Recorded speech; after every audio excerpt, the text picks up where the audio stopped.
morning or afternoon or whenever you are watching this. I'm going to adjust my mic really fast. Little mic adjustment. This is Welcome to Right Reasons, episode 8. Oh my gosh. So for those of you who are joining us live, we are going live a day later than usual. Indeed.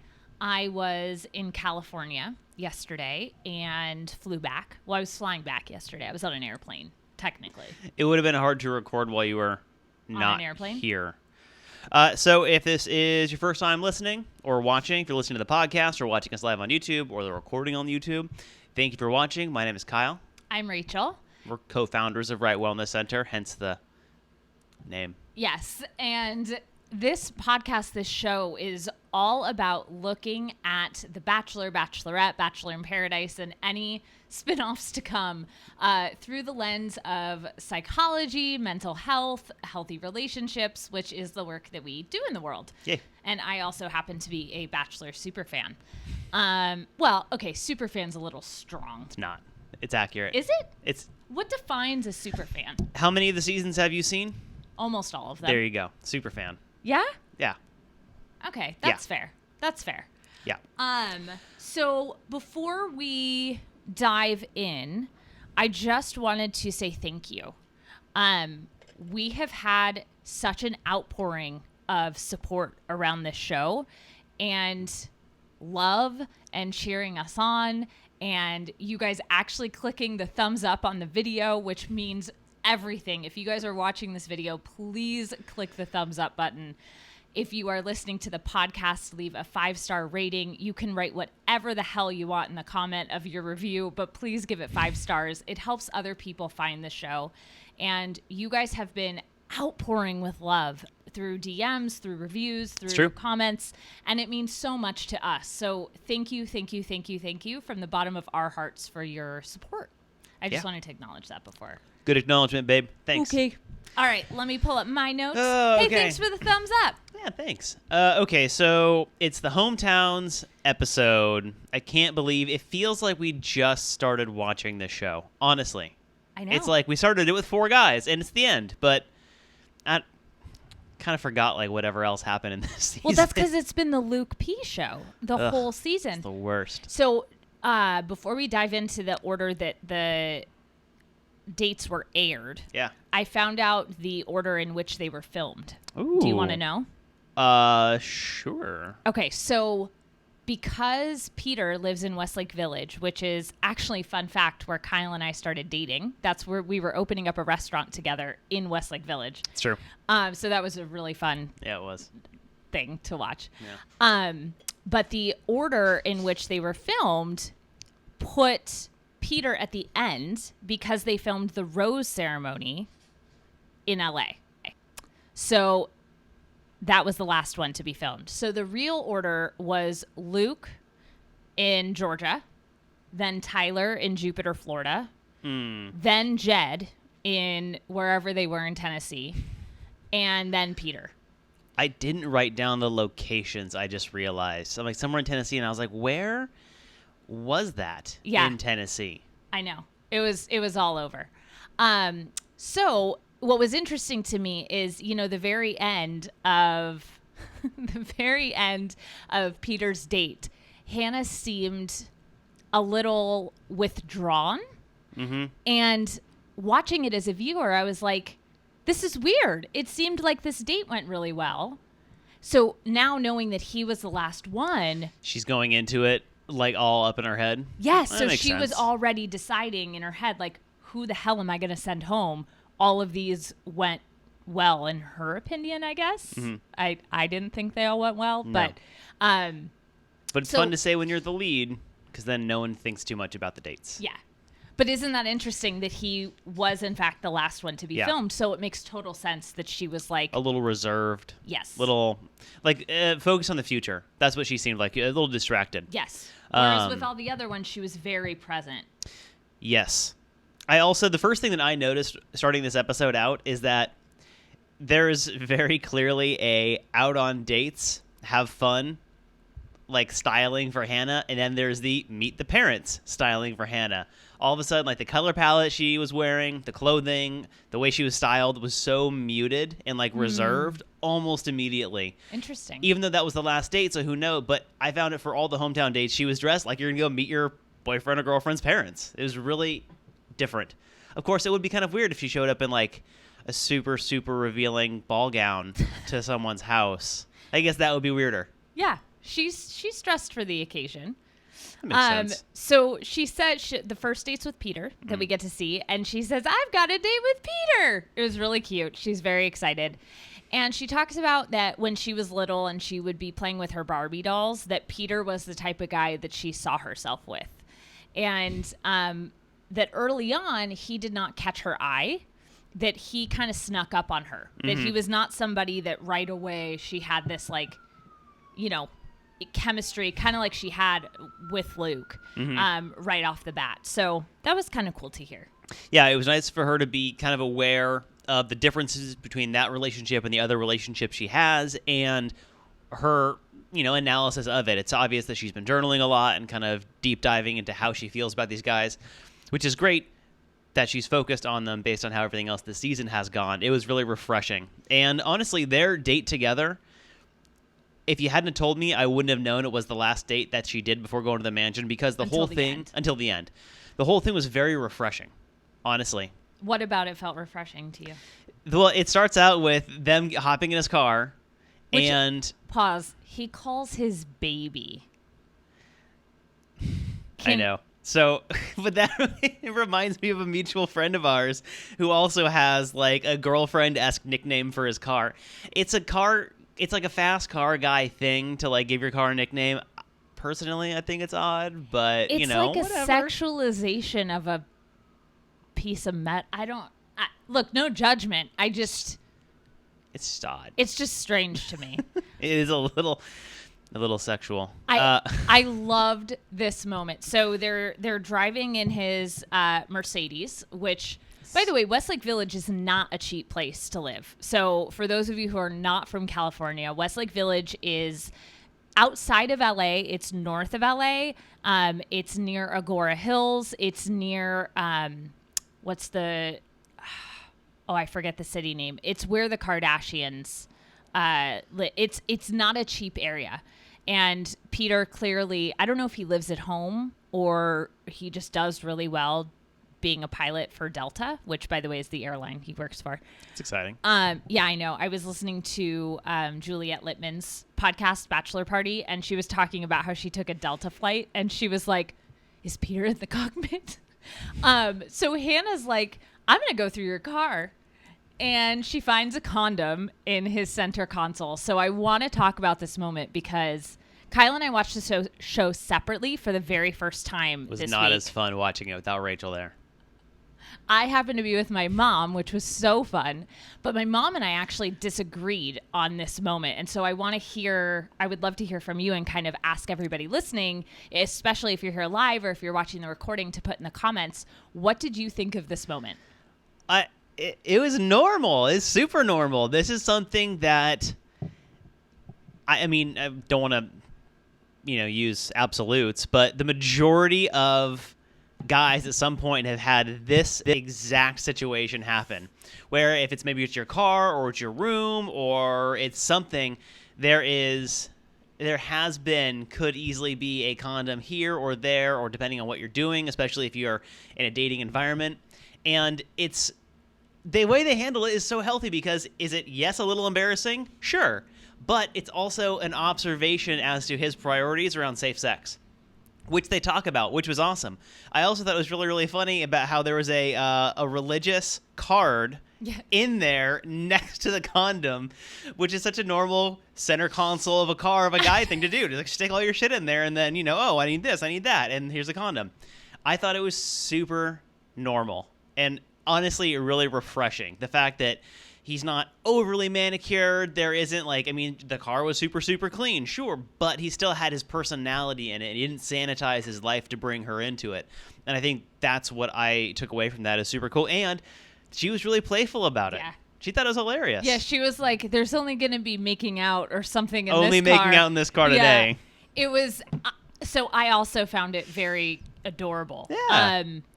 As somebody who dated men and who also, by the way, I think it's just as much of a woman's responsibility to carry protection Thank with you for her saying that. It's true. as it is for men. So I know that you said it's very commonplace for men, but I think it's important to acknowledge that like we're also half the equation. the interaction. So it's just as much important for the woman to carry it. Yep. But I thought that this was such a great moment because it showed Peter's priorities. Yep. Right? Like, yes, Yep. he is clearly sexually active. Okay. But he knows how to. Now, granted, in a car is not the best place to keep it. It gets really hot and it could melt and not be as effective. Right. But it's way better than your wallet, Oh, which yeah. we know is horrible That's for been condoms. proven to be terrible. Yeah, they get compressed. The plastic degrades really fast, or latex, I guess, or whatever it is. So I thought that this was such a wonderful moment. I Yeah. thought that Hannah's reaction was very telling. She thought that it was fun. Yeah. She kind of teased him, and his response to it was so sweet. He was like, "Yeah, He there's flipped out. He's like, "Don't put that on camera." I know." It was really cute. I loved this moment. Yeah, it was really nice to see him even being aware. He's like, "Oh, this is on national television." Okay. Yep. Like, because you don't see a lot of breaking out of the show for a second where he's like, "Oh my God, this is recorded." Like, people will see this. Because there are so many moments where they run into a camera person that you never see, or little mistakes that break the fourth wall of the show a little bit. But having it put in there, it was just really, really good. And it leads into the rest of their date. So he drives her to the airport where it's going to be. He's going to fly her around in his plane. Obviously. The two of them. So he's super giddy all the time, right? He's super excitable. So Kind of acts like a little kid. And she picks up on it, and she has a very similar energy when she's with him. They're goofy together. I love watching them together. They make Yeah. me smile. He brings out her fun, like you're saying, her goofy smile. Yeah. It's like a silly side of her. She gets to be goofy. Like they're tapping the plane all over and like making jokes about it. It was super funny. Yep. And, of course, when they get down from the airplane ride, they sit on a bench placed right in front of the airplane. I was like, of course. Of course. Surprised they weren't in a hot tub, just on the tarmac Right? somehow. I know. It was the same thing. And he says something that I find interesting, and there's no judgment here. I just want to discuss it a little bit. So he says that it's important to have quote unquote approval and quote unquote validation from his family. Yeah, I noticed that too. That was odd.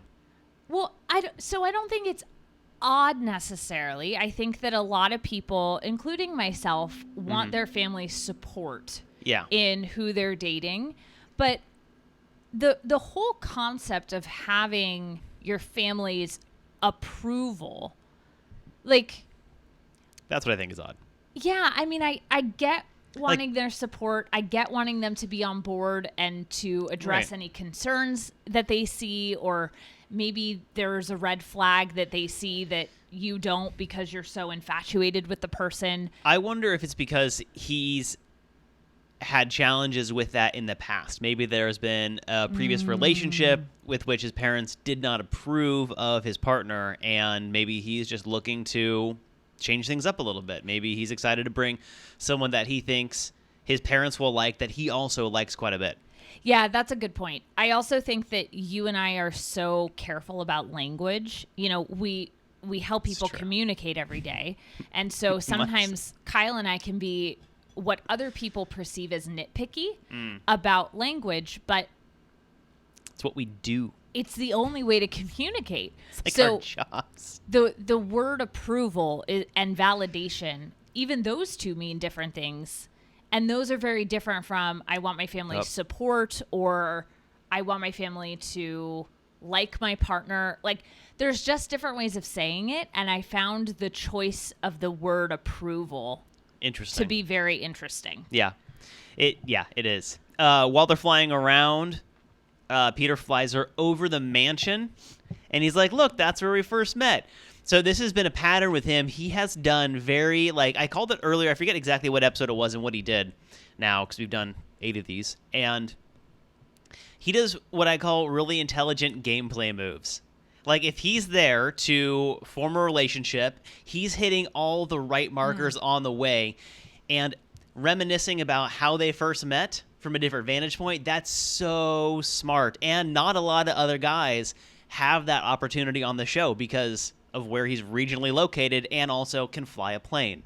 So him taking advantage of his skills and location, super smart if you are coming at the show from a I want to do well on this show perspective. He's putting in the effort to do the extra mile. And I also think that that's just who he is. Oh, absolutely. It doesn't feel that he is being strategic with it. It feels, and this is validated by his family talking about how he's a hopeless romantic. Yeah. And by far and above, this was the best family date. Like, if I were Hannah, based on what I saw, I would want to be a part of his family. I mean, yeah, sure. I could. Would you pick his family? Yeah, I would say so. I would live in Westlake Village. Well, No, not I even wouldn't. the location. The Yeah, I would people. say from a pure just the family members that we met perspective, I would say, yeah, I'd pick Peter's family. They're fun and endearing, and we can get into that. So there's a commercial break. There's another obnoxious ad crossover. You guys, what the fuck was with this ad with Tia? So I told Rachel, because I watched it on East Coast time, right? So I watched it 2 hours ahead of Rachel, and I promised her I wouldn't say anything to her about what happened so she could watch it fresh for herself. And the only thing I said was like, so there's another contestant crossover ad, and you're not going to like it. What was Protein this? 1? Who cares? Tia, go. Like, what? And you know what's so funny is when I saw her, I was like, where's Colton? Oh, I was waiting. Yeah. Isn't Yeah. that funny? They had, like, they're not even, anyway. So that was a stupid ad. But then we come back and Peter says that he's going to meet his dad, Peter, his mom, Barbara, and his little brother, Jack. What I found very refreshing about this was twofold. Number one, there was only 3 people. Usually, it's like this giant mob of family and friends, which we saw with almost all of the other families. Yeah. Jed's was on the medium side, but both Tyler and Luke had giant, like, meet everyone I know. And this was just, here's the 3 people that are in my immediate family. And I, for whatever reason, I don't care. I just really liked it. I found it very refreshing, and it makes it so that Hannah actually has time to talk to the important people. Yeah. Yeah, the family is really, the whole time at their house seemed very relaxed.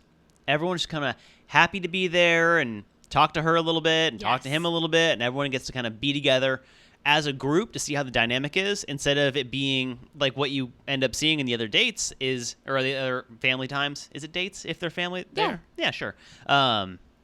They have to get like separated into little groups, and it's like, now you could talk to these people. Now it's like speed dating with like 20 people at your house that you apparently have over to meet one person who's not going to be intimidated by that at all. It's super weird, right? Right. I found this whole dinner situation to be so endearing. She goes, let's go have some Cuban food. They say a German prayer, which... So Cuban and German? Yeah, Cuban and German. It's quite a combo. Which is such a cool combo. Yeah. This episode made me love Peter. Like, I really liked Peter beforehand. Yeah. I thought that he was adorable. I thought that he was very sweet. And yeah.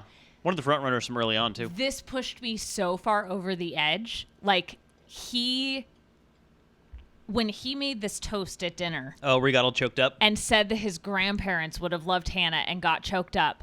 I about lost my shit. He is just so...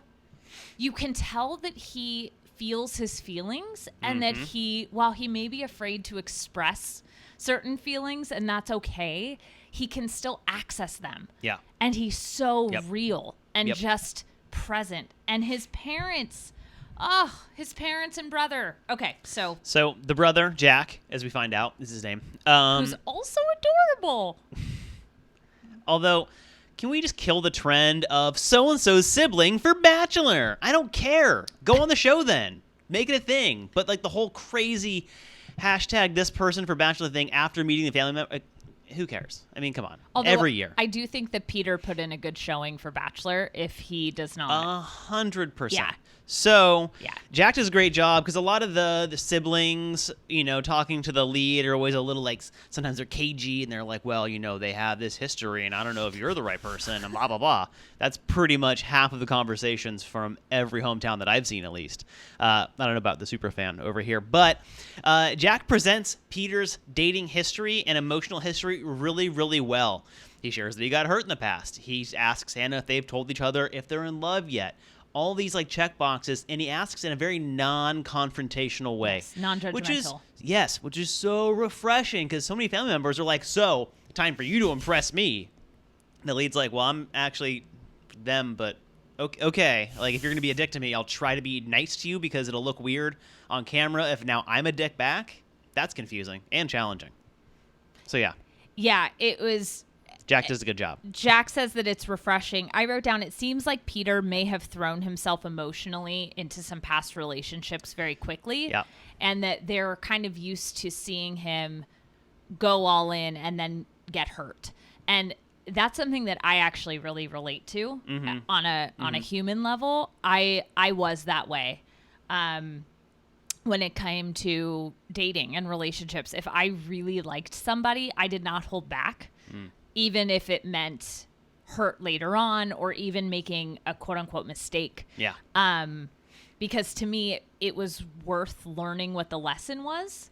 Mm-hmm. So I think you're really spot on that because both Peter's mom and Jack ask Hannah and Peter, hey, have you told her or him that you're in love with each other yet? And they both say no. In the way that Peter's like, well, yeah, I think I'm feeling it. I think I'm falling. But he's very resistant to actually saying it out loud. Yep. And almost everybody checks in with him about that. And the mom seems a little cautious, but it's also very... it's so out of love. It's understandable. And Peter he's practical around the show's format because he is aware of those other relationships. I think he's getting a little bit in his head, however. I think that he's being overly cautious at this stage of the show. So this is how I interpreted that. He went into this date not in his head. Yeah. Then he saw Hannah get along with his family and felt probably those feelings of wanting to say, which he says, I want to tell her I love her. And then having that realization of, oh my gosh, she met my family. I love her. Oh, fuck, there's 3 other guys. Yeah. I think that psyched him out. Yeah, I agree. I think that once it went so well with his family, I think he started not declining, but probably putting up some walls, being a little bit concerned about what's going to happen for him if she picks the other guys that have been there, like him, since day one. Both his moment with his mom and his dad, when his dad started crying, I got a little choked up. Yep. It was, his family is so communicative, so grounded. They're not afraid to express emotion. I was going to say emotionally present, all of his family. It's so good to see. It was so fucking refreshing. It was so, not normal in a stereotypical normal way, because I think the norm for a lot of people is non-emotional expression. Yeah. It was like healthy normal. Mm-hmm. Mm-hmm. And I was all there. Like, I was for it. And the date went by so fast, I was like, oh, that's because there was no drama. Right, because everyone's like happy and normal. The dad does share concern around Peter's past heartbreaks. However, when he asks him, hey, have you told her that you're like falling in love with her? And Peter says no. I picked up from the dad that he was kind of thinking like, hey, man, maybe you should tell her. Like the dad's reaction was kind of like, oh, okay, let's see how that goes in this. I think the dad was kind of wondering, like, if you're going to do it, now's the time a little bit. That's my own thing. I also really appreciated so clearly they're also religious. Mm-hmm. They say, God bless you. They say blessings as they're leaving. But I appreciated it didn't feel as intrusive as Luke's version. And I understand that there are many different sects of Christianity. Totally. And so each one is almost like its own religion in a way, even though it's all based around the same thing. But I appreciated their version of it, whatever that may be. You know, the dad was wearing a cross, right? Just like Luke wears a cross. Yeah. But the dad was not asking Hannah if her body was pure or if she had committed fleshly sins. That term it makes me so uncomfortable. I know, that's why I say it all like, the time. that is the name of fleshly sins is like a back alley, like BDSM dungeon. Like, I don't want to go there. That doesn't sound good. That sounds horrible. That is a really good name of a BDSM dungeon, but like a back alley one. Also, can we recognize that Peter's dad, whose name I didn't write down. It's Peter. Is it? Yeah. Is it Peter Jr.? I wrote down Peter's the dad. Oh, all right. Yeah, he looks dad like, Peter, mom Barbara. Can we just recognize that he looks like Tom Selleck? Combined 100%. with, what's the other actor's name with the gray hair? He does a lot of like country movies. He has a mustache. Burt Reynolds? No. I mean, I'll name another country's actor with a it. mustache. So that was it. So we would love to know from you guys, any other takeaways around? I mean, towards the end, big swing and a miss. He's there, in the moment interview, he's like, I want to tell her that I'm in love with her. I want to tell her that I'm falling. And they're kind of like doing that weird like cuddle whisper thing where they're like trying to make out, but he's also trying to tell her something. But she's like waiting and he's not talking, kind of stumbling over his words a little bit. And he doesn't say anything. It's a huge swing and a miss. I was afraid after this that he was going to be the one going home, because in the previews, which now we know why we were able to see that, they're so good. Can we just acknowledge 10 out of 10 stars for the producers and their previews? Because producers and the editors together manipulate film to tell a story incredibly well. Yeah. Because so I'm watching this, and in my mind, I thought, okay, well, we know Luke is going through to the next week because the whole Jesus still loves me conversation is happening next week. So Luke is going through, and we knew that Tyler was going through because of the clips of the massage. So in my mind, I was like, okay, Jed or Peter is going home.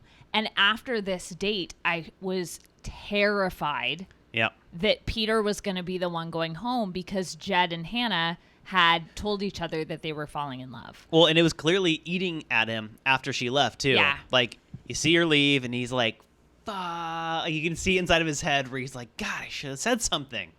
You know that instant feeling of regret when a moment passes you didn't take advantage of, and then your world just shrinks down to that moment?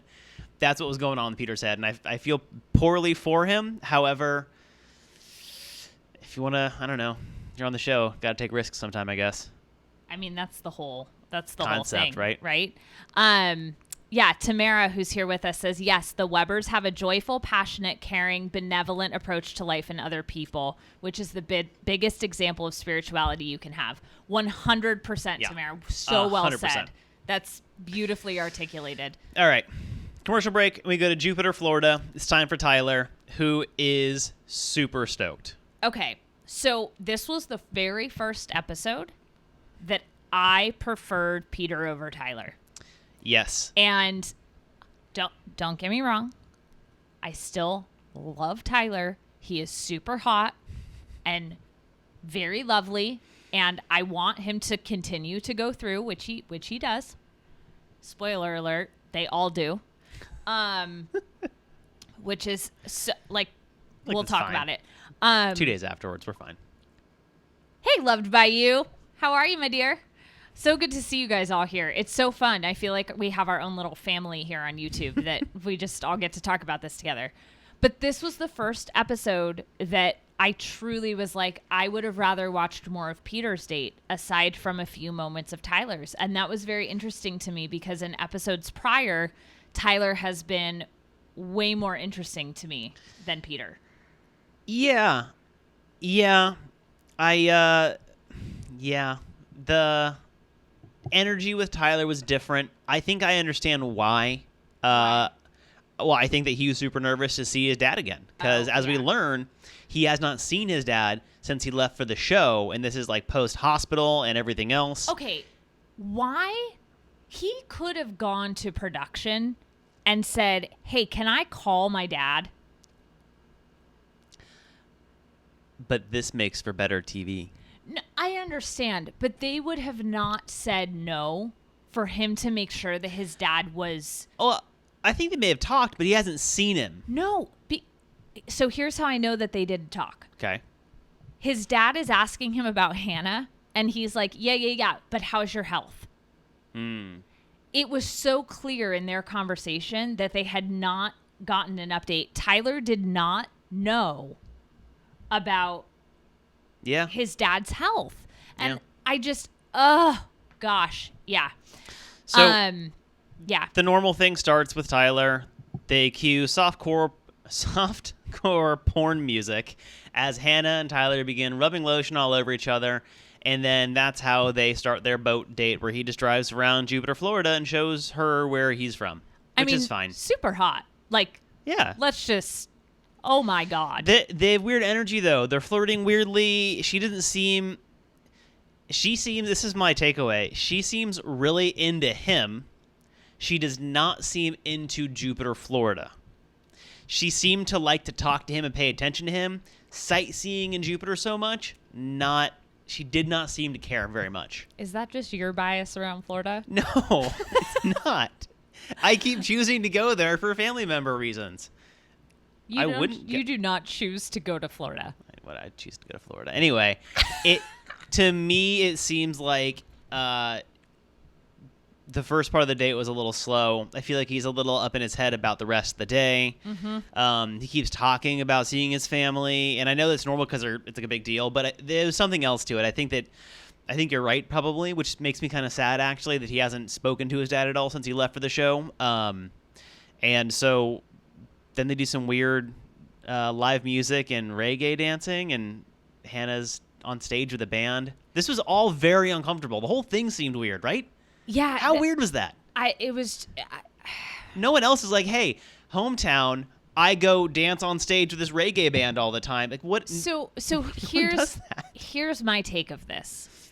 I think that Tyler, and I wish that Hannah asked him more questions, and maybe we're just not seeing it because who knows what's left on the cutting room floor. Always a risk. It seems to me, based on what we're being presented, that Tyler has not had a serious relationship, and he has not wanted one, and that this is the first time that he truly actually wants one. Based on what he said about, once his dad got sick, he realized he wanted his dad to be able to meet his wife and his kids. I think that this is the first time that Tyler truly sees himself being in a committed relationship, and he really does care about Hannah. I don't think that Hannah is his person. And so I think we've all been in this position where we're ready for the idea of something, and then there happens to be someone in our life that could fit that, but they're maybe not the best fit for that. And so I think that the physical chemistry is there. No question. We've all seen it. Yeah. It's like flying off the screen. Yeah. They're both insanely attractive. And I think that they could have the capacity to have a relationship. However, I don't think that Tyler truly is ready for the level of commitment that Hannah wants. And that's not a criticism at all. It just is. I think that he needs to be in a couple relationships before he commits to getting engaged. Well, I agree with you, and I think that as we find out with, it's a lot of the normal stuff with his family. It's like, talk about this. What about this? Like, they pass Hannah around a little bit and everyone gets their moment to talk. But something that came out towards the end of it, I think, is the reason for what you're sensing. I think that he hasn't had serious relationships because when his dad started getting sick, we find out he took over the family business. He started being supportive. Amazing. He started supporting his brothers, his mom, and his dad, and taking care of the business and taking care of the employees. Like, he stepped into a leadership role and a support caretaker role, like, apparently very fluidly. This went right into it. And so when you prioritize so many other people, you have a hard time prioritizing your own relationship. So I think it's natural for him to be kind of in this position of, like, I'm 31. I haven't had a serious relationship because I've been so focused on my family. Wait, Tyler's not 31. Tyler's 30, I thought. Tyler's 26. Really? Yeah. I thought he was 31. Am I thinking of Mike still? Yeah. Still hung up on him. All right. Regardless, so you're in your 30s. Like, whoa. You're in your 20s.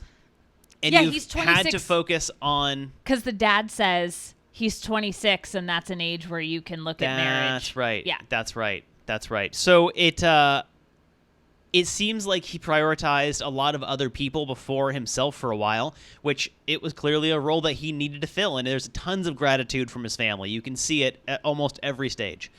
Love by You says he's the firstborn. So that explains so much. Yeah, stepping into... like the dad role. Yeah, the dad role a little bit. Well, yeah. And so I think that you're spot on around that. I think that he's had to prioritize other people for a long period of time. And I think that he's missed out on the opportunity to have a serious relationship up until this point. So whether or not he's wanted one or not, we don't know. Absolutely. But I think that, when you're so focused on like supporting the family, it's almost hard to consider like what a serious relationship would even entail. Right. Yeah. And it's also difficult because it's, he is so attractive. Like, objectively speaking, if he were walking down the street, I would like stop walking and be like,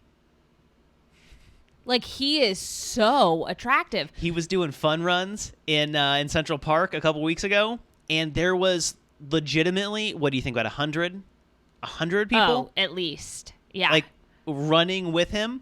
Yeah. If I ran, I would have gone. But I don't run. So, yeah, I do think that he feels love for her. I do think that he is completely...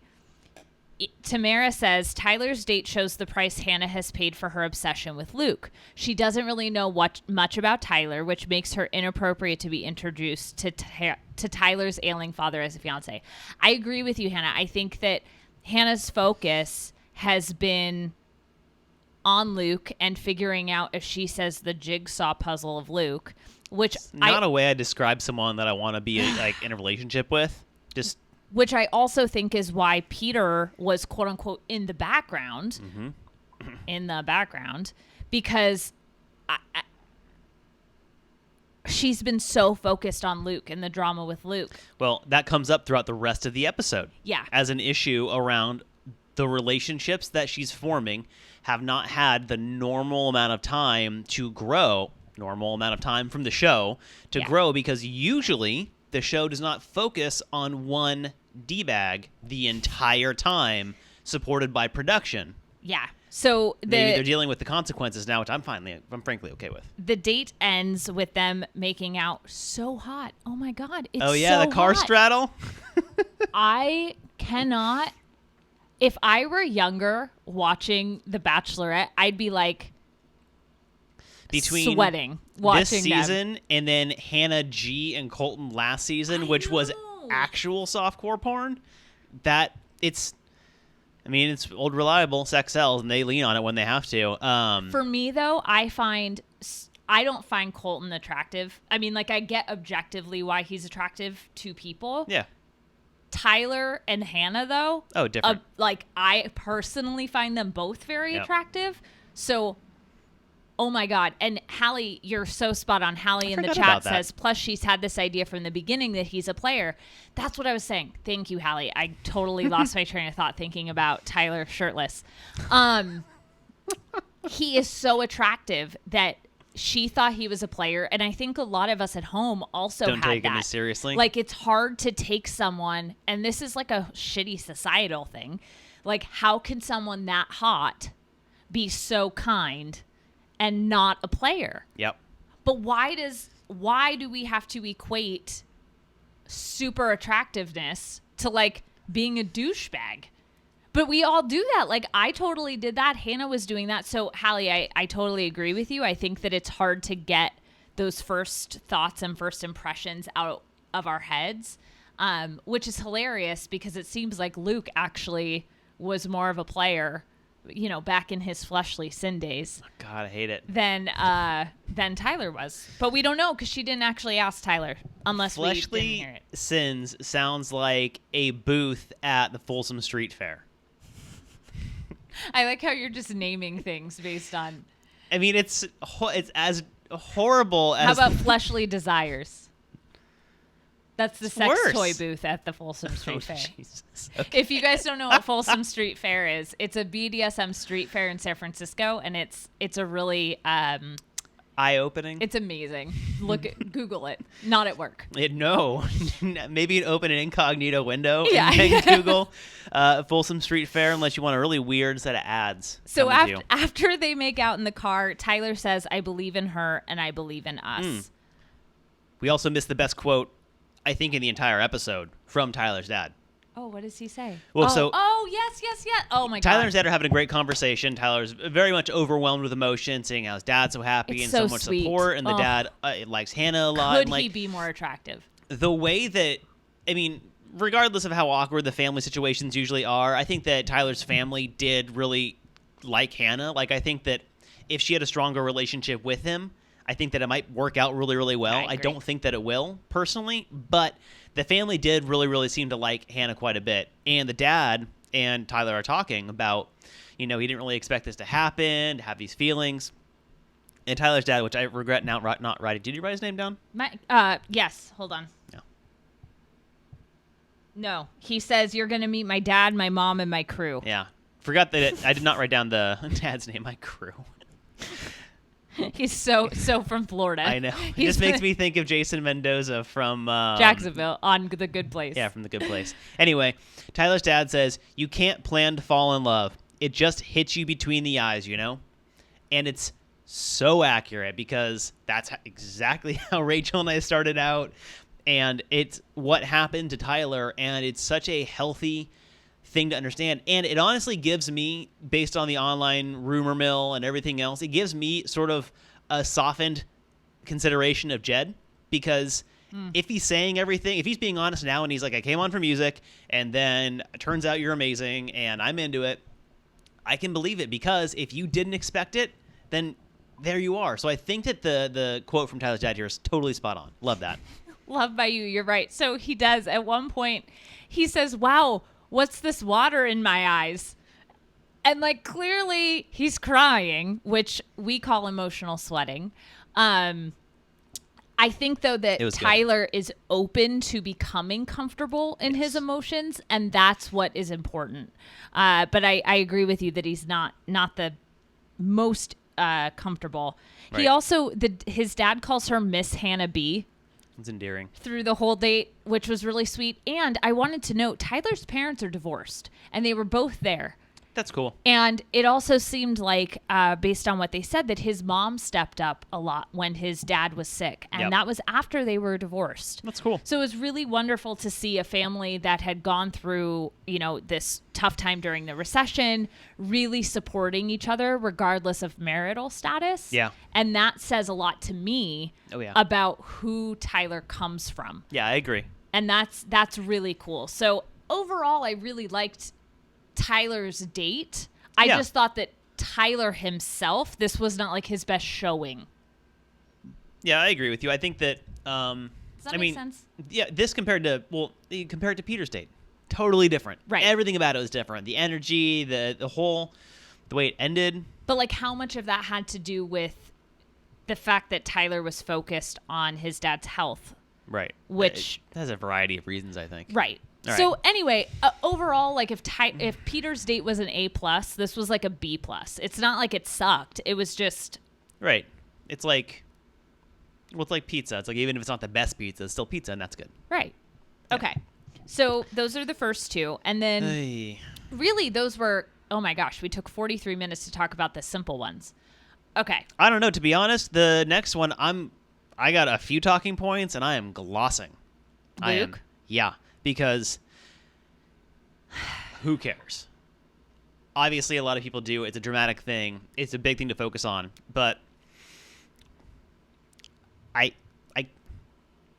I can't watch this part objectively. I just can't. It was so uncomfortable. So here's my issue with Luke, and Loved by You put this in the comments a little bit, and I agree, is Luke is using his religion as a manipulative tool to connect with Hannah. And I am all for religion. I'm all for things that help any human feel good that doesn't hurt other people. I am all for things that bring people together and help you be the best version of you that you can be. And if that's religion, great. As long as you're not hurting other people or taking away other people's rights. Yeah. Cool. Totally. I literally don't care. Yeah. This date, now not the family part, I'm going to separate that out, okay? Because I think that the beginning part of the date and then the family part of the date were very different. Date is a strong word to use for this. Some people would consider going to Bible study a date. I thought it was Sunday school. Is there a difference? Okay. Thank you. You heard that too. Yeah. He says we're going to Sunday school. Kids go to Anyway, okay. So what I did not like about this is clearly in his, I believe, correct me if I'm wrong, I was raised Jewish, okay? So I'm walking in uncharted territory here, but I believe that he is an evangelical Christian. I think you're right. Okay, so like where you're born again type, like you bring on the commitment of embodying the and you have your testimony. Yep. So he clearly has given his testimony before if he goes to this church. And he takes her to the church, and what it felt like was him saying to Hannah, look, see, what I told you is true. I am a good guy. And here's 50 people to agree with me. It felt like I was watching a group of people who had been completely brainwashed, not with religion, by Luke. That's what freaked me out. Is if I'm so I've been to Bible study before. I dated Christians. I dated a Catholic guy, raised Jewish. I've been to all different types of Bible studies. And even Hallie in the chat is saying her dad is a pastor and the hometown scared her. Yeah.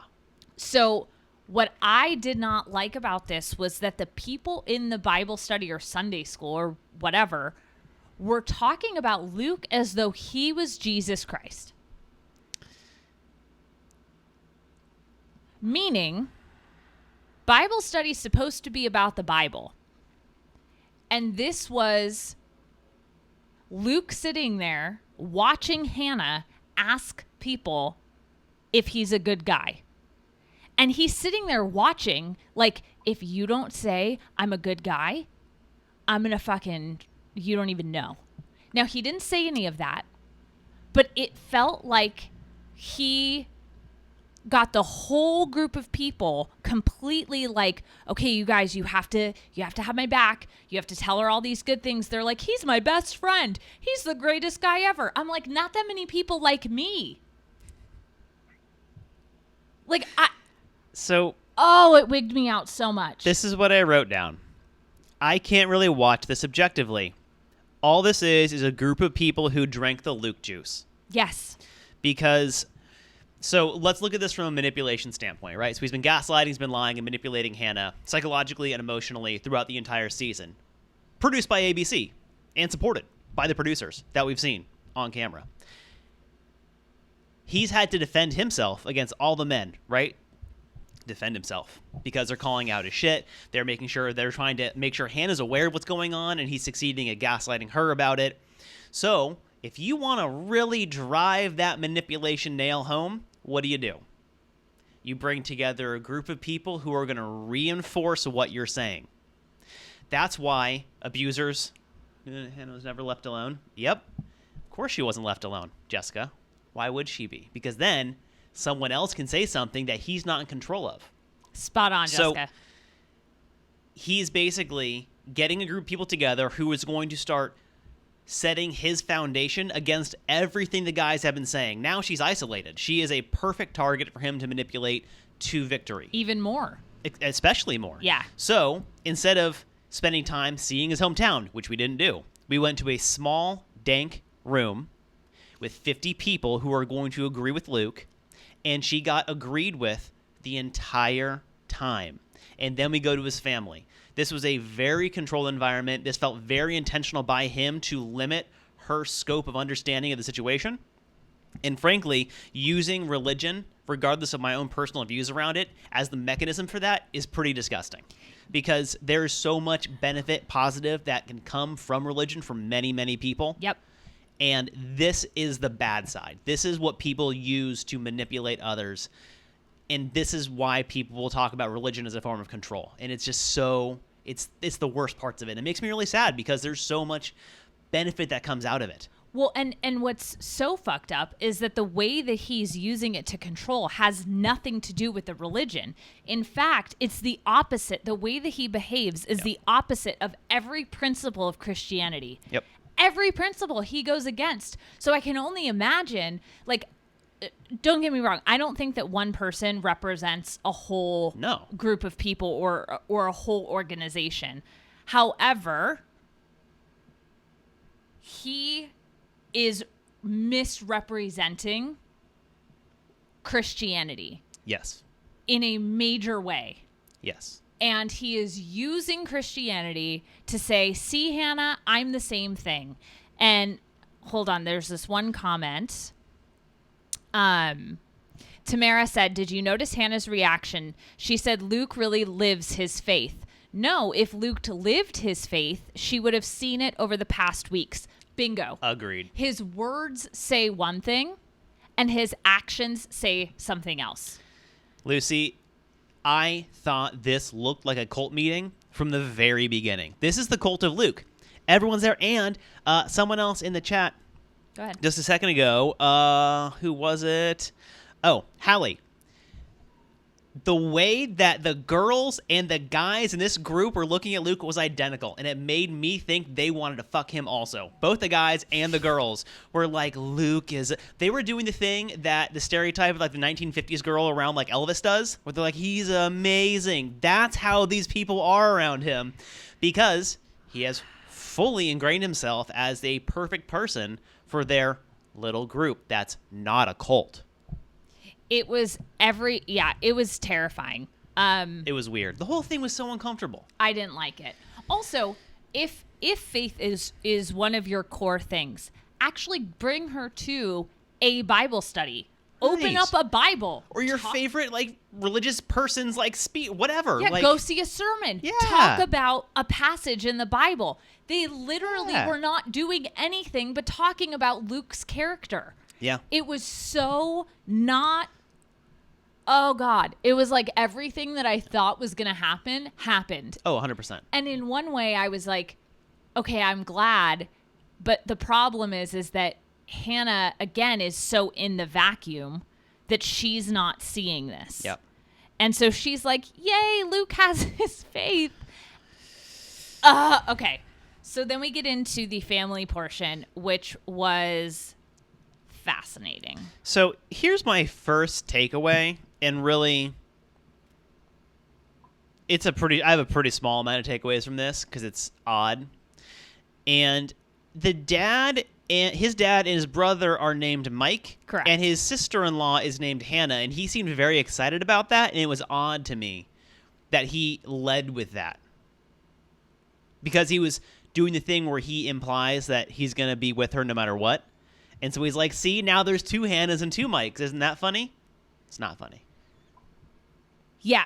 So, okay. So Hannah and Luke tell the family the story of how they got to now.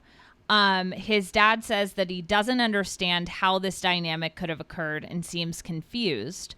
I got kind of a heebie-jeebs vibe from the dad, very similar to when we first met Luke. Yes. Okay, good. Thank you for this validation, you guys in the chat. Yeah. Love by You says Luke's dad is the fucking problem, period. Lucy says Hannah is very religious in a non-cult way. She cites Bible verses, and Luke does too. That probably brings them closer. Totally. And religion can be a wonderful thing to bring you together and to share values and So ideas and concepts. the way that he is using it, he brought her into a room of people under the guise that it was about religion when it was about him. Yeah. So I did notice something really, really, well, one, the family reinforces everything we know about Luke, where he can do no wrong. He's perfect. He's amazing. The brother overly defends him with things. I did notice something, though. And I don't like Luke, so I don't want to defend him. But I like to understand why people are the way they are. Like Colton would say, what made you the way you are? And yes, we will talk about the worthy thing. We will talk about the worthy thing. The way Luke talks to his dad when it's the two of them, his dictation, his face, his expressions, it is the exact same as when he is lying to the other men. I think that he was molded into the person that he is by his parents. No one who is raised in a really healthy way thinks they're perfect, because if you're raised in a healthy way, you won't have a chance to become a narcissist unless it's like in your DNA. Back me up, right? Yeah. So I think that his dad put him under immense pressure to be a certain way. And I think that's a huge part of who Luke has become, because that same quick on your feet, fast to lie, gaslighty way of speaking, that's exactly how Luke was talking to his dad. I think that he has had I'm perfect, everything's fine. Why are you, what you have nothing to even question about? He does that when he's being attacked by the men for lying, and he does it when his dad is asking him basic questions. Yeah. So I think his parents are heavily responsible for who he is. That's not an excuse for his behavior, though.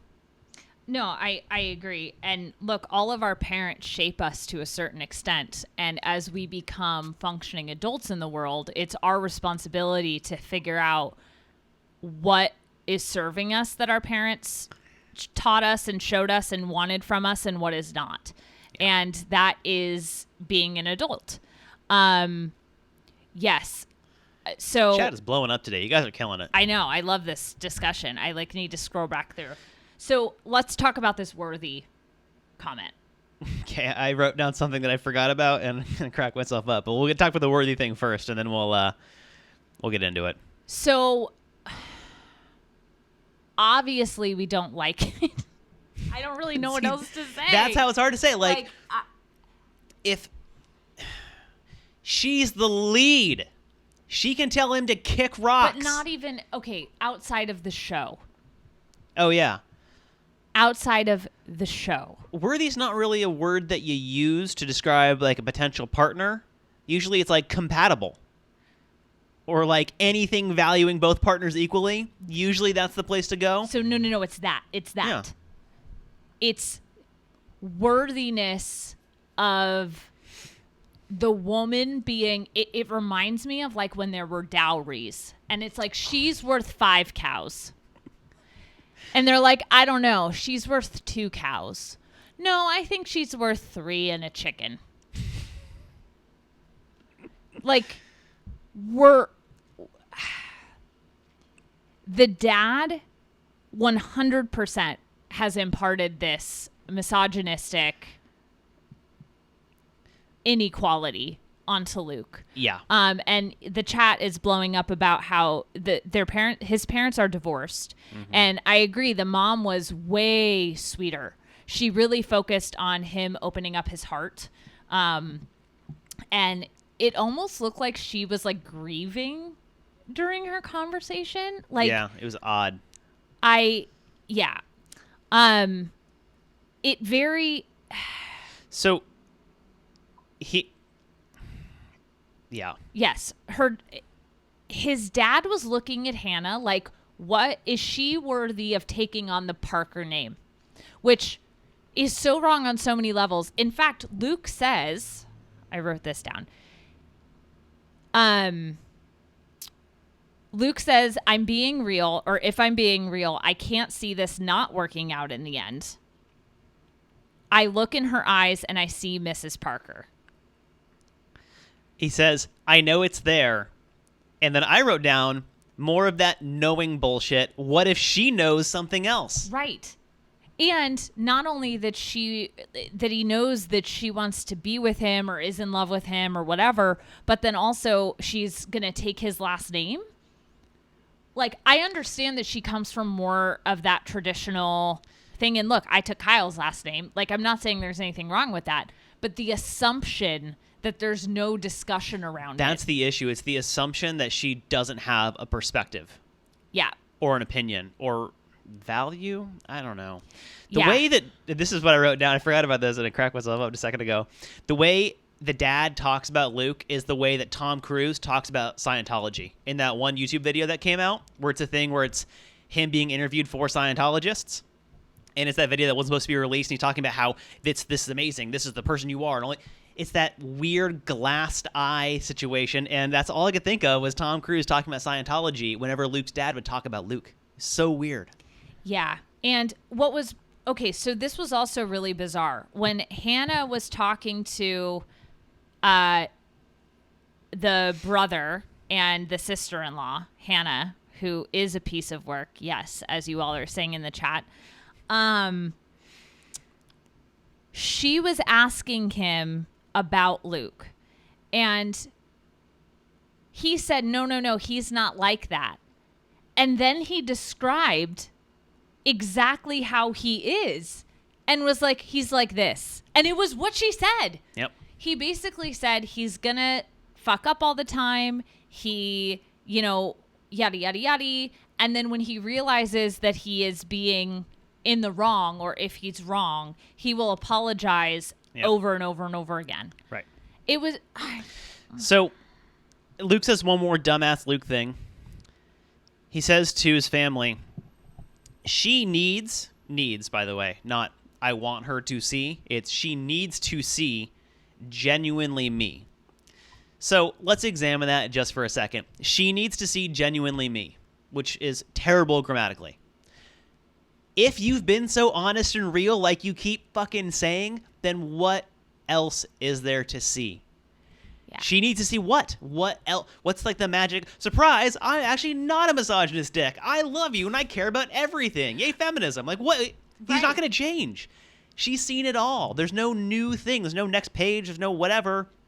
Second book? No, there's nothing else. Yep. And Hannah even So says blind. at one point, well, thanks for putting up with him. You know what I don't want to say about potential life partners? Thanks for putting up with him. Yeah, that's the red flag. That's the door that I'm leaving through.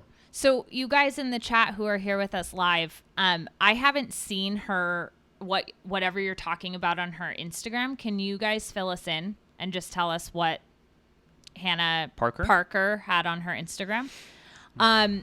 So his dad says, if you knew Luke, he's the one who gets in a fight and stops the guys from fighting. And then turns them, which is a weird phrase. Yeah. Because that's what... So weird. It was very bizarre. It all felt... it felt very on brand. Like, I wasn't surprised by anything. No. Yeah. Yeah. Yeah.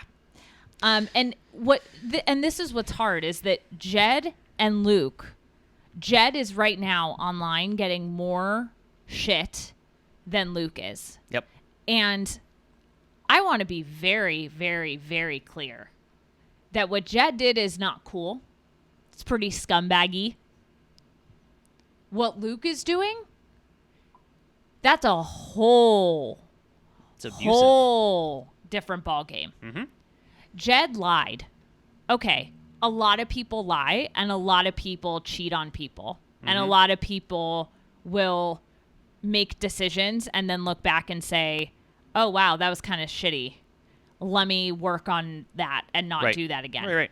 What Luke is doing is consistent manipulation. Yeah, backed up by his friends and family or whatever they were. The one thing that I did see from Luke, because I do want to honor when he does do anything remotely good, and Love by You is like 2 seconds ahead of me.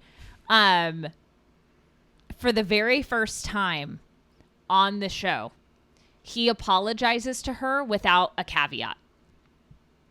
He actually says... without blaming her for something. Just, I'm sorry. He doesn't say, I'm sorry you felt that way. Like, all of the things that he's been doing. He just said, I'm sorry. Yeah. And that was the first time. Now, the fact that was the first time is part of the problem. Right. But I do want to acknowledge that it happened. Right. It's an emotional abusive tactic. I love the Lucy's the opposite of our podcast. I appreciate that.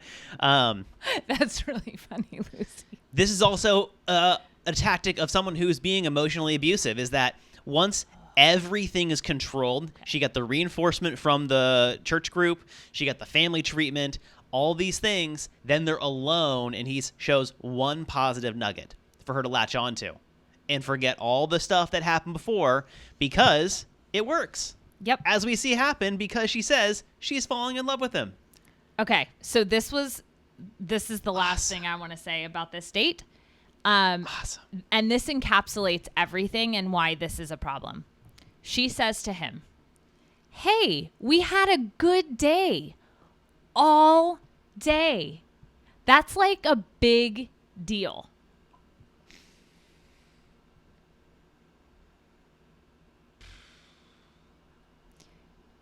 If you are celebrating having one day with your partner, with someone who you're dating, that was positive,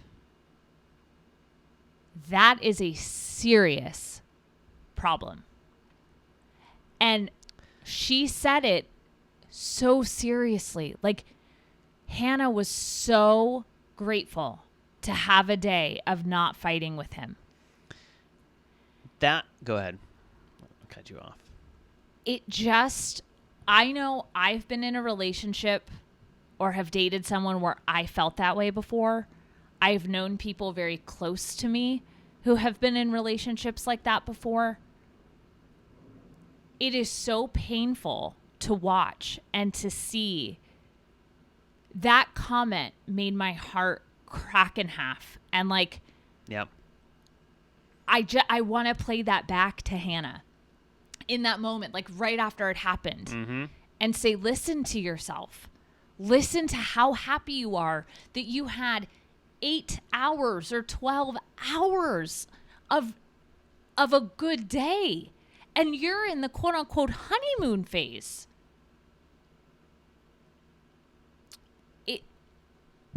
That was really hard to hear. Yeah. That's like, you know what it reminded me of? It's someone who has a significant other and they're saying, "Hey, look, we went out to a party and you didn't get super drunk this time. That's so nice." If they have a pattern of doing that, that's the problem. Maybe if you're saying that, there's something that your partner is doing that is unhealthy and repeatable. And if you notice the one time it doesn't happen, maybe there's the... Yeah. So Love by You asks, what does that say about her? If she wants something so bad, so much, I need explaining. So here's the problem is it's hard to say in this particular situation because of the environment of the Bachelorette. Yeah. If this were like if we had like hidden cameras and this was just a regular couple like existing, Yeah. then that would be something else. But it's so hard to say what it says about her when we don't know how much she knows. Right. Remember that almost all of the negative Luke interactions she has not seen at this point. She couldn't have seen because it's happening when she's not there. And that's why his emotional and psychological abuse and manipulation have been so effective, is due to the way the show is. Because if Hannah was dating someone, if she went on like 2 or 3 dates with this guy in real life and was going home to her friends and talking about this and then bringing him out on a date with her friends, the behavior would not be as easy to hide and things would start being noticeable. Red flags would be called out by her friends and family. Things would get noticed a lot earlier. And the normal, like the textbook ways of manipulating somebody that Luke has done are actually very much harder. Well, it's empowered by the format of the show. Correct. And the producers want for better drama to keep someone like him around longer, because we saw them on 2 occasions, I believe, basically telling Hannah, well, just see what happens. Maybe just, it's okay. Time will pass. Things need to grow. Like, figure it out. Take some time. They've done what they can to keep him on the show, so his manipulation's been more and more and more effective, leading up to this point where, I mean, think about it. She had an entire day where everyone was just reinforcing the one thing that she wanted out of him, despite all of the negatives. So I think that she sees her in him. I think that she's inaccurate, but from her perspective, I know her tweets on Monday were fucking hilarious. I think that she sees, from her perspective, he has said, I'm just trying to be perfect, which, by the way, were her words that he keeps spewing back. Side note. But I think that she sees that and hears that, and she's like, oh, that's just like me. Yep. I was trying to be perfect. Yep. I was trying to do this. I was trying to do that. And, I needed more time, and people judged me. So maybe that's the same thing for him. Right. So, yeah. Yeah. And I cannot imagine what it is like for her watching this back. And that's why people who are hating on her, I want to go kick. Because, not that I would not kick, like, no violence. But don't hate on her. Like, she needs support right now. Because she is watching back herself being manipulated. And I don't know about you guys, but if I watched back, like, my worst relationship on national television, oh God, mine would be a nightmare. I would want to crawl into a hole. Yeah. So what she needs now is everybody's support, no matter who she picks, even if she ends up picking Jed. And, there's this whole thing with Haley, his ex-girlfriend. Like, I don't care who she picks as long as it's not Luke P. Yeah. We need to support her right now. No, absolutely. So that's Speaking my of take. Jed, we go to Knoxville next. Are they in Knoxville? Is that... I wrote down Knoxville. Okay. I didn't know what part of Tennessee they were in. Because I know he lives in Nashville. Yeah. I think that he's from Knoxville and it's hometown, right? Like if you and I were going hometown, we go to where I'm from, not like where I was living when we met. Right? Right. I guess it would depend because, like, do your parents live in this? Well, yeah, I guess. Anyway, so again, it's hard to stay objective with Jed based on internet stuff that he has not been able to actually address, leading to him getting, as we were talking earlier, a huge amount of hate, threats to his family. They're getting harassed in the street. People are yelling at his sister in the street. First of all, if you're that pathetic that you're going to yell at a stranger for something you saw on TV that their family member did, look at yourself real hard. Yeah. Because what the fuck? I don't care what he did. He does not deserve death threats. And No. his family, leave his family alone. Now, I will say, this hometown date reminded me of the movie Get Out. Like, his family was so beyond, in a different universe. They felt very possessed. However, they did. It was very, very bizarre. However, you're his family, right? Mm-hmm. You hear from your son, I'm dating this wonderful girl named Haley. I just got cast on The Bachelorette. I'm going to go on and promote my music career, and then I'm going to come back and be with Haley. And then, 6 weeks later, camera crew shows up, and your son is there saying, I'm falling in love with this girl. Her name is Hannah. So I understand. There being some... I get it. It's still not what they expected. It's fine. I understand. And I understand them not wanting to, on camera, be like, what happened to Haley? So I was wondering about that when they go to his hometown. I'm like, what if she's there? Oh, when they went to the music studio, the recording studio, which we can totally bypass because I have some notes on that. Okay, we could talk about it Briefly. But yes, the mom could have been doing hypnosis. His family was a trip and a half. Kudos though to the sister. Okay, we'll get there. So I believe at this point that Jed and Hannah are the only ones who've actually said that they're falling for each other to each other, which is a big distinction for the progress of the relationships we've seen on the show. Peter and Tyler didn't say it. Luke, who cares what he says? And then Jed, because I just can't take the time to talk about him anymore. Jed has told her that he's falling in love with her, and she's reciprocated, and that is a big deal for the format of the show in general and for human beings, let's be honest. Mm-hmm. So they do something that's never happened before with Jed in Bachelor history. He plays music. What? Did you know that? He does music. Takes her to a music studio. But here's the best part. Becca's season was the first season of The Bachelorette that I watched. And she had a date with some of the guys, with Chris, where it was write your own lyrics and sing a song and all that. And Jed puts Hannah through that date on this season. Hannah has to go through one of Becca's dates from the previous season of The Bachelorette. And I thought that was both ironic and funny. And then I noticed she is very easily captivated by his Dave Matthews stylings. She is. She is captivated AF. Also, the way that he told her how to write a song, I now know why he is not successful as a musician. He's not a good songwriter. That is not how you write a song. Just throw some words together and sing it. It's just cool. Write some nouns down about our relationship, and then we'll just kind of hum. But that's what Chris had to do on Becca's episode. Yeah. That's literally, he's like, write down some nouns. Okay. The word love.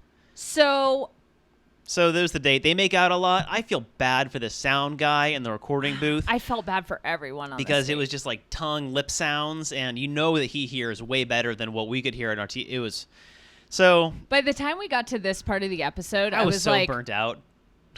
I was so burnt out. The only thing that kept me going was knowing that she was going to meet his family, and I couldn't wait to see if the girlfriend came up or how they were going to handle that. Yep. And they totally were talking in code the whole time. Did you guys notice this? So what? They were like, but what about your music career? I mean, I don't think that's code. What do you think that's code for? Besides, but what about Haley? Well, they can't say that. Right. Because so there is no logical reason why you cannot go after your music career and have a partner. That doesn't make any sense. Yeah.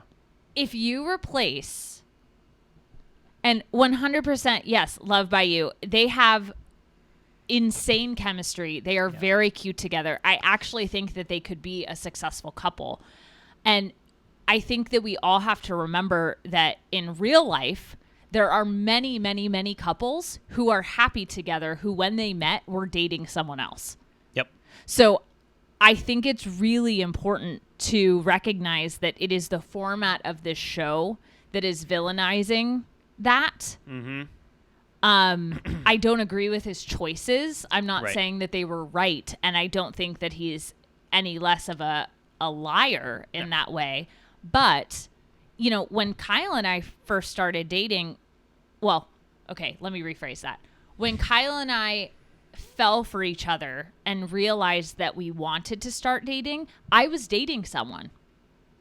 I did not cheat on that person. I didn't go on a national television show and lie to people. What? But what? I was dating somebody. What? And so I needed to end things with him to then go be with him. So the only difference here is the TV show and kind of what that means. So, yeah. So we start off going to the family. Hannah shares that she's feeling really confident with him and in their relationship, which is a big deal because she's done a lot of we have to see what's going on. We'll see if we can get there. She's done a lot of the we'll sees for the other relationships. But with this, she's being pretty outspoken. She feels really confident in him, which is great. And if everything else with the family went fine, I'd be signing off on this 100% because when they first greeted her, big, goofy family with Southern accents, it's like she was just plugged right in and had always been there forever. They were totally talking. So the mom makes a toast. Oh, the super weird cheers? When you stick to your truth, it's beneficial to everybody. They were like, do you need us to pull you out, Jed? Do you need to be removed from this situation? I feel so bad for Jed on this date, honestly, with his family. He had to be on the defensives from his family, not Hannah. He had to defend himself from his own family. And his family treated Hannah like shit. Oh, absolutely. Because of their confusion, and that is not okay. Oh, absolutely. I think that,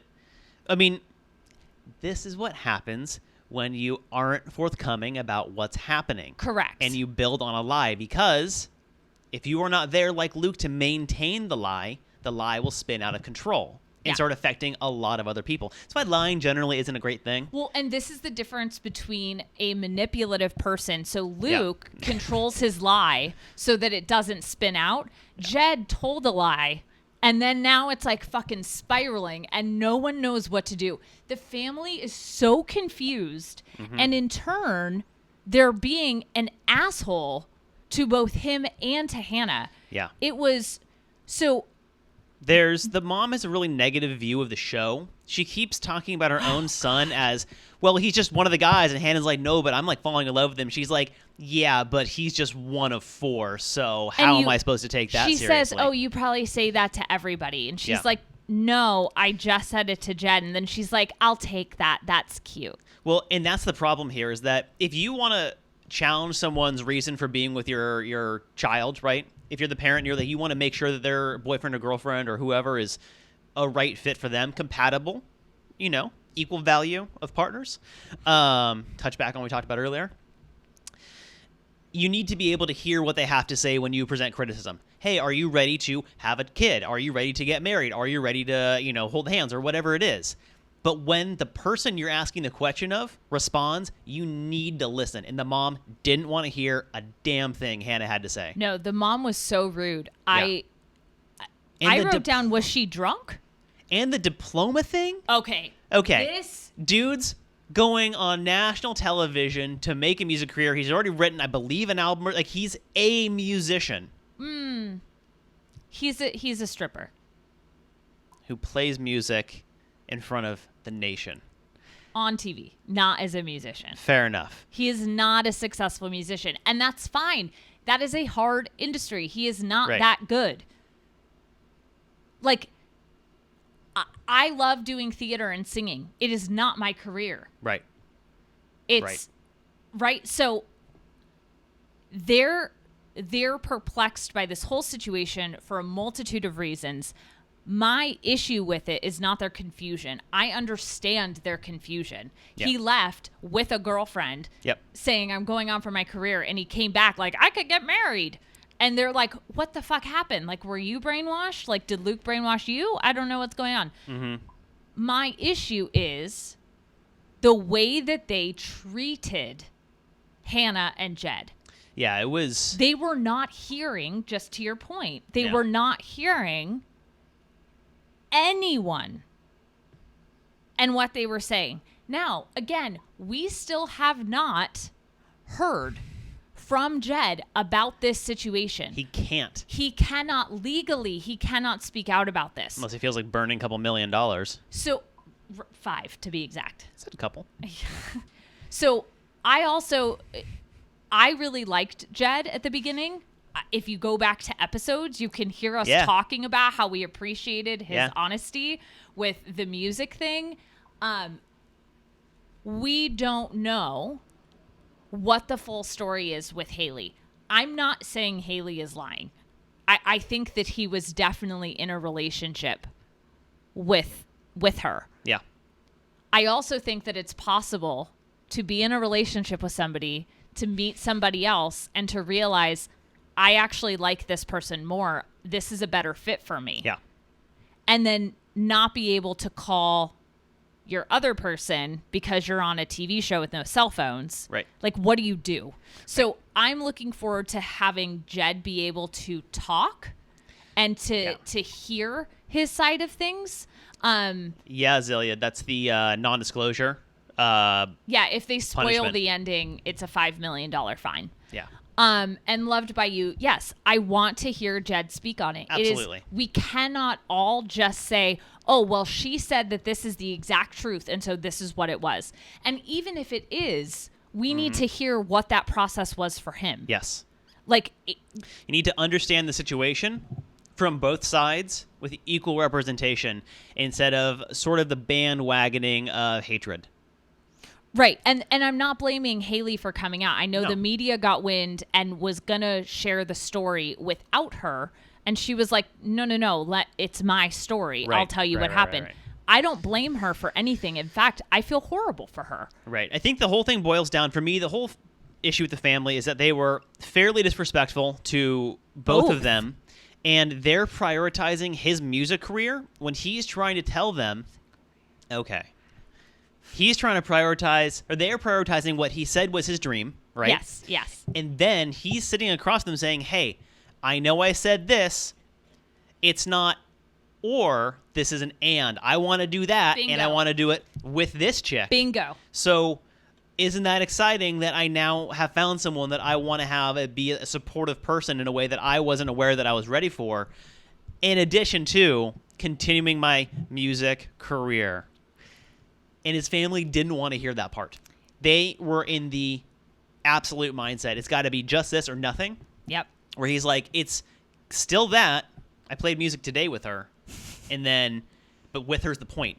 I mean, even the sister saying, I'm not sure if falling in love with you is a good thing. Well, maybe that's because Too fucking bad. You're not,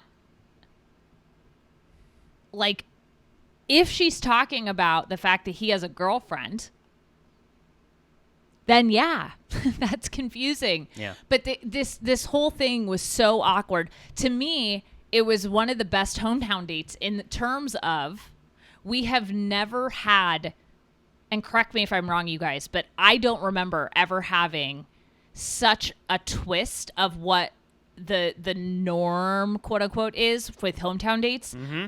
Aside from Sean Lowe's season, when Desiree was a front runner and he goes to meet her family and her brothers essentially like called him a playboy and like bastardized him. Like that. So It's just rude. I really want to hear what's going on now. Mm-hmm. Again, we're unspoiled. Please don't tell us if you know what's going on now. Yeah. I want to know when it's time So to badly. know, but I really want to know. So it was rough, man. And that it was clearly rough. had a pretty negative result on Hannah. She's in tears in the end, saying she's very confused with my feelings, which I really enjoy when she talks about her feelings in sort of her like haphazard way. She's like, I'm very confused about my feelings. Like that's really normal to feel, especially after that situation, because you go into it, in her own words, feeling super confident, and then all of that mess happens, and you've got to be a little shaken leaving. So I mean, there was so much unsaid. Like well, the and words unseen from us too. No, but I'm saying from his parents. Like they were just so not. The Billy Ray Cyrus wannabe God. dad. That's just the dog won that hometown. The dog was the really dog cute. did. All right, so we cut to commercial. We're wrapping this thing up. Hannah does not look happy at all. She does Her not want dress to be. was fucking stunning. Yeah, dress was great. She was unhappy in it. And I think that she's really feeling the weight of the decisions that she's making at this point. And also, I think that. So here's what we're seeing right now in this episode as we wrap it up.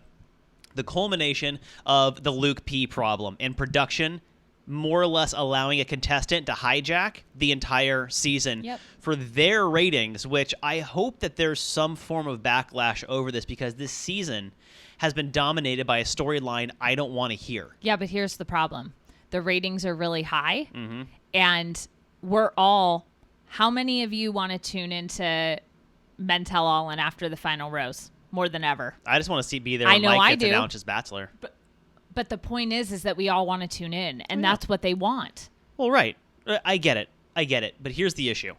Hannah's going into this, as she shares, she does not feel like she's gotten the amount of time that she needs to feel comfortable making decisions at this point, which is true because Luke has prevented her from having adequate time with anybody else. Yeah. Even if it's time spent in a negative format with him, it's still with him and nobody else. And so now she is truly suffering from the Luke P show that ABC has put on for us, because she has not had adequate time to make accurate decisions around these guys. And I give her huge credit for saying something about it. Yeah. So Peter gets the first rose. Which I was shocked about because, again... Well, because we didn't, going into this rose ceremony, we thought someone was going home. And then it's Peter first, and I was like, what? And then Tyler, and I was like, oh my God! And this is the thing. So regardless of Luke P being on the show, the editing, the production of it is so well orchestrated and choreographed that you're getting that kind of response out of us from even jaded me. Like by myself watching her, I'm like, oh no, Peter and Tyler, what's going to happen? Because I was thinking about it, I'm like, well, they showed us in this upcoming thing that he's there, so how can this happen? Maybe it's going to be, so they get you thinking about what's going to happen for the show. So after she gave Peter and Tyler the rose, she gets a look in her eye that I have only seen in myself at our wedding right before I had a panic attack and almost fainted. She starts going. Looks like that. I don't even know how to describe it. Her eyes are glassy. It's like everything's shut down. And everything behind them is not working. Yeah. And she cannot function. And she starts pulling apart the rose, which is something that you do when you're... Fidget. She gets very sweaty. Like you can tell her hands are getting moist. And she leaves the room. And I thought that she was about to have a panic attack, which she may have, and they edited out. I was going to say, I think that there was some time spent off. And this is what I love so much about the other men on this show.